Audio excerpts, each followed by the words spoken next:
এই মেয়ে কুল ফাঁকি দেয়া হেনে পাকনামো করতেছো কেন? কলেজ ইন্টার ফার্স্ট ইয়ারে পড়ি। বলো যে করো, দাও আমার গার্জিয়ানের নাম্বার দাও। পাকনামো ছুড়ে দিতেছি, বলো নাম্বার বলো। আগে আপনি আপনার গার্ডিয়ানের নাম্বার দেন। আপনি যে রাস্তা দ্বারা সিগারেট খাইতেছেন, আমি কি বলছি যে আপনার গার্ডিয়ান কাছে বিচার দিব? আসছে আমার গার্ডিয়ান কাছে বিচার দেওয়ার জন্য। তোমার সাথে আন্টি এই কামবার জন্য আমার এই অবস্থা। আন্টি আমাকে বলে আমি নাকি বেশি বাকতামি করি। খবর আসছে আজকে আপনার। আমি তো কিছুই বুঝতে পারতাছি না। আরে আমি বলতেছি এই পিচ্চি মেয়ে স্কুল ফাঁকি দিয়ে কলেজ ফাঁকি দিয়ে সে নাকি যে এত ঝাল দিয়ে ফুচকা খাইতেছে। তো আমি দেখে বলছি এই পিচ্চি মেয়ে তোমার তো ঝাল খাওয়ার কি দরকার? আপনি পাকনাও বলছেন। তো বলছি পাকনামো করার কি দরকার? হ্যাঁ এই তোমার গার্জিয়ানের নাম্বার দাও, তোমার আজকে আমি সাইজ করে ছাড়বো। সাইজ করবে? আর আপনি যে সিগারেট খাইতেছিলেন তখন কি আমি আপনাকে বলছি যে সাইজ করব? সিগারেট খাইছে মানে? হ্যাঁ আন্টি, এই যে উনি তখন ওখানে দাঁড়িয়ে দাঁড়িয়ে সিগারেট খাইতেছিল আর আমাকে জ্ঞান দিচ্ছে। মা আমি সিগারেট খাই নাই মা। কবিতা যা বটি নিয়ে আয়। ওই এদিকে আয়। দেখেন না, মানুষ তো একটা ভুল করলে ক্ষমা করে দেয়, আর আমি তো একটা ভুলই করছি। আমি তো বাচ্চা, আমার ভুলটা প্লিজ ক্ষমা করে দেন না। কি দেখো ভাইয়া না তোদের, এসব উল্টা পাল্টা কথা বলিস কেন? ভাইয়াকে ভাইয়ার নজরে দেখবি, নাহলে কিন্তু। কেরে তুই এত আগাসিস কেন? জুই কই?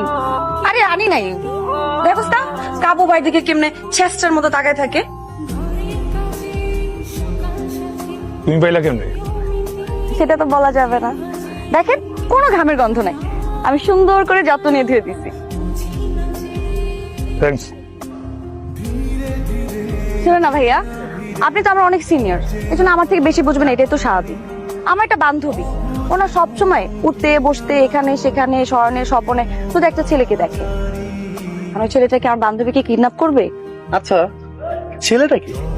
কাব্য ভাইয়া। আচ্ছা তোমার বান্ধবীটা কি? না আমি না সারাক্ষণ শুধু আপনাকেই দেখি, যেখানে যাই স্মরণে স্বপনে সবসময় আপনাকেই দেখি। আমি না আপনার প্রেমে পড়ছি কাব্য ভাইয়া। থাপড়া দুধের দাঁত পরে নে প্রেমে পড়ছো? বয়স হয়েছে? জীবনে দেখছি নে আশপাশে ঘোরাঘুরি করছো। যাও, দেখলে কিন্তু খবর আছে। কিন্তু কি করবেন? মারবেন? মারেন মারেন মারেন মারেন, কোনো সমস্যা নেই, মারেন। যাও। গার্লফ্রেন্ড যদি বয়সে ছোট হয় তাহলে অনেক বেনিফিটস পাওয়া যায়। প্রায়োরিটি দিবে, আপনাকে অনেক ভালোবাসবে, আপনার কথায় বলবে, আপনার কথায় বসবে। হ্যালো, এই পিচ্ছি মেয়ে, তোমার কত বড় সাহস? তুমি ওসব ফালতু রিলস পাঠাচ্ছ একের পর এক। থাপ্পড়ে তোমার প্রত্যেকটা দাঁত ফেলাই দিব আমি। শোনো লম্বু, আমি তোমাকে ভয় পাই না, তো আমাকে ঝাড়ে দিয়ে কোনো লাভ নেই। আবার লুম বুঝোস না আমি কত ভালো মেয়ে, তো ভাইরে শুধু এটাই বুঝাবি যে আমি অনেক ভালো, আর তোর ভাইরে অনেক ভালো রাখতে পারবো। একটু ম্যানেজ কর না, আমি জানি তুই পারবি, তুই বললেই হবে। এই এদিকে, কি সমস্যা? আমার তো কোনো সমস্যা নেই ভাইয়া। ওই বিচ্ছুটার কি সমস্যা? ঘুরাঘুরি করছে কেন? আমি কি জানি, তুমি ওরে জিজ্ঞেস করো। আসল কথায় আসো, কি হয়েছে? ওই ছেলেটা দেখেন, ওই ছেলেটা প্রত্যেক দিন আমি কলেজে আসার সময় আমাকে ডিস্টার্ব করে, আর এটা বলার জন্য আমি এখানে আসছি।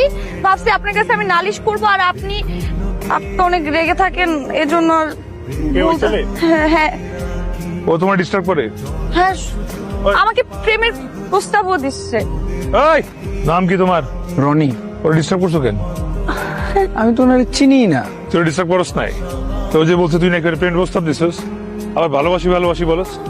আমার ঘরে বউ আছে ভাই, আমার বউ দেখতে উনার চেয়ে সুন্দরী।